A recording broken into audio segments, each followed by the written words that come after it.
When the Catman of Kiss finally speaks, the rock world listens, and this time his words cut deep.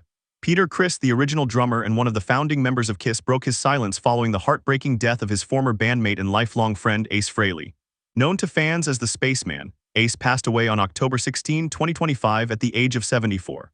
For millions of fans, it felt like the end of an era. But for Peter Criss, it was something even deeper. A personal loss that reached back more than 5 decades to the smoky bars and chaotic stages where their shared legend began. In his public statement, Peter Criss revealed the depth of his sorrow in simple, raw words. With a broken heart and deep, deep sadness, my brother Ace Frehley has passed away. He died peacefully with his family around him. My wife and I were with him to the end as well. It wasn't the dramatic farewell fans might expect from a rock star. It was quiet, human, filled with love. Criss's message continued with compassion for Frehley's family and gratitude for the millions of fans who had stood by Ace through the highs and lows of his long career. He called him my brother. And in that single phrase, he captured 50 years of history, music, fights, laughter, and love that defined one of the most iconic rock partnerships of all time. To understand why Peter Criss's words hit fans so hard, you have to go back to where it all began. In 1973, in the gritty heart of New York City, 4 dreamers came together with a shared obsession to create a band that looked like no other and sounded like no other. Gene Simmons, Paul Stanley, Ace Frehley, and Peter Criss took their love of theatrics, their taste for excess, and their hunger for fame and turned it into Kiss. With their painted faces, explosive live shows, and larger-than-life personas, they weren't just musicians, they were superheroes of rock. Criss became the Catman, Frehley was the Spaceman, and together they helped define an era of glam rock that would change the face of music forever. Through the late 1970s, Kiss ruled the world. Their albums sold millions, their concerts sold out stadiums, and their fan base, the legendary Kiss Army, became one of the most loyal in history. Yet behind the stage makeup and fire-breathing theatrics, life wasn't always easy. The pressures of fame, endless touring, and personal struggles began to take their toll. Ace and Peter, the two who came from the rougher, more working-class backgrounds of Brooklyn and the Bronx, found themselves increasingly at odds with the direction the band was taking. There were fights, addictions, and eventually departures. Peter was the first to leave in 1980, followed by Ace in 1982. The dream that started in a tiny New York rehearsal room began to unravel. For years, the 2 original members were gone, replaced by new faces wearing the same iconic makeup. But for fans, the originals were irreplaceable.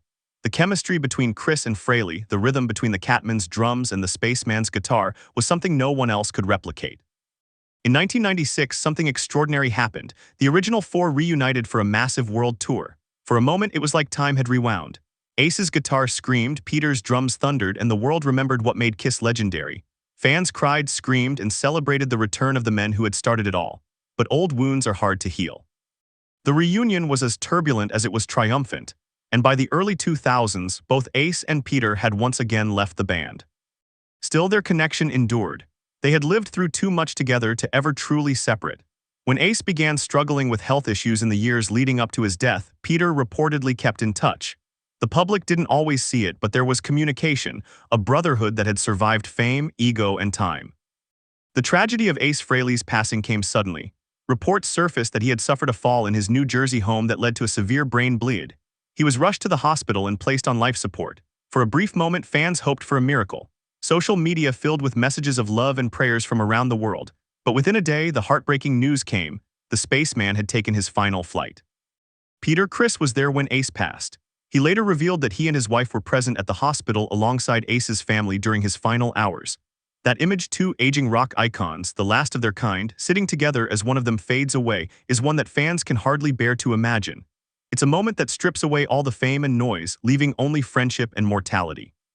In his statement, Peter called Ace a founding brother, a musical pioneer, and a man whose influence reached far beyond the stage. As a founding member of the rock group Kiss and in Ace's solo career, Ace influenced and touched the hearts of millions of people, he wrote. His legacy will live on in the music industry and in the hearts of the Kiss Army. He asked fans to allow Ace's family to grieve privately and to honor him by remembering the joy and energy he brought to the world. Fans didn't just remember, they wept. Social media exploded with tributes, old photos, and stories from concerts that changed people's lives. Thousands of fans shared videos of Ace performing his iconic solos from Shock Me, Cold Gin, and New York Groove. Many described how his guitar tone had inspired them to pick up the instrument. Others spoke of how Kiss's music had given them strength during dark times. The grief was collective, and Peter's heartfelt words seemed to unify the community once again. What made Criss's message so powerful was its vulnerability. This wasn't a polished press release or a PR-crafted statement. It was a message from one friend to another, shared with the world because the bond between them had always been public.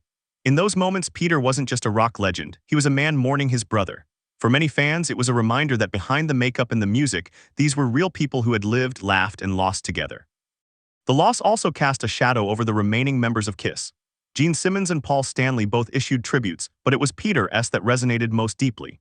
Perhaps because his journey mirrored Ace's more closely, or perhaps because the two men had known each other in a way that only those who shared the grind of the early years could understand.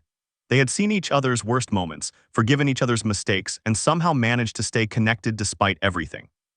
For Peter, Ace's death was more than a personal loss. It was a confrontation with his own mortality. Now in his late 70s, Criss has faced his own health battles, including cancer scares and the toll of decades on the road. Losing Ace reminded him and fans that the generation that created Kiss is aging, and that the gods of rock are not immortal. In interviews, Criss had often spoken about gratitude for simply being alive, and for still being able to enjoy music, family, and quiet moments away from fame. Ace's death, he hinted, deepened that sense of perspective. Yet amidst the sorrow, there's a sense of peace.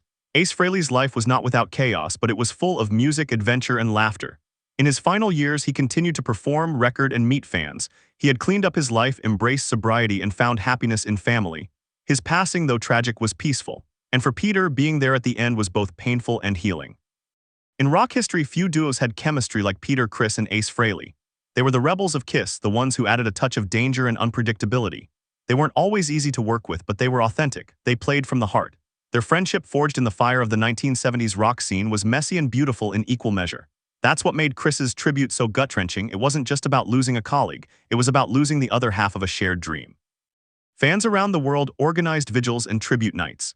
In New York City, where Kiss was born, hundreds of fans gathered in front of the Kiss Museum wearing Spaceman and Catman makeup, holding candles and playing rock and roll all night. In Los Angeles, rock radio stations played nothing but Ace Frehley songs for 24 hours straight. On social media, hashtags like Farewell Spaceman and Catman for Ace trended worldwide. For the Kiss Army, this was more than mourning, it was remembrance. Every fan who ever painted their face, every kid who ever picked up a guitar because of Ace felt the loss. And in that collective grief, Peter's message served as a guiding light. His words, simple, spiritual, and sincere, reminded everyone why they fell in love with this band in the first place. In the weeks following Ace's death, Peter Criss remained largely out of the public eye, but close friends revealed that he's been spending time reflecting, writing, and reconnecting with old friends. Rumors began circulating that he might publish a memoir focused on the early Kiss years and his lifelong friendship with Ace. Whether that comes to fruition or not, one thing is certain. Criss has found a new role, not as the drummer behind the kit, but as the storyteller of a bygone era. In interviews over the years, Peter often said that the makeup they wore wasn't a disguise, it was a reflection of who they really were inside. Ace was the spaceman because he was always a dreamer, always a little out of this world. Peter was the Catman because he had 9 lives, surviving every up and down life threw at him. Now, as the Catman says goodbye to the spaceman, that symbolism feels even more profound.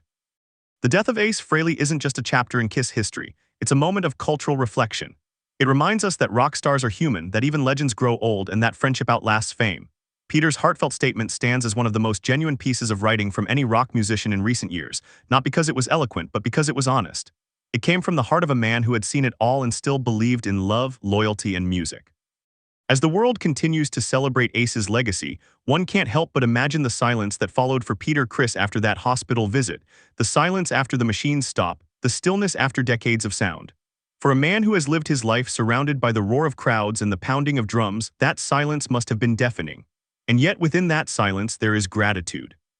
Gratitude for having known Ace Frehley, for having shared a dream that conquered the world, and for having lived long enough to say goodbye. Today the spaceman may be gone, but the stars he lit up continue to shine. And somewhere in New York, the Catman still listens to the echoes of those songs they once played together, whispering a quiet prayer for his brother. Peter Criss's tribute wasn't just a farewell, it was a love letter to the music, to the fans, and to a friendship that defined an era. In the end, when all the makeup fades and the amps fall silent, what remains isn't the fame or the fortune, it's the bond between two men who believed in something wild and beautiful enough to change the world. The Catman and the spaceman may have come from different worlds, but together they created one that will never die. And as Peter Criss said in his closing words, to the Kiss Army and Ace's rock soldiers, my heart is with you all broken. That single word, broken, says everything. It captures the loss, the love, the legacy, and the enduring human spirit behind one of the greatest rock stories ever told.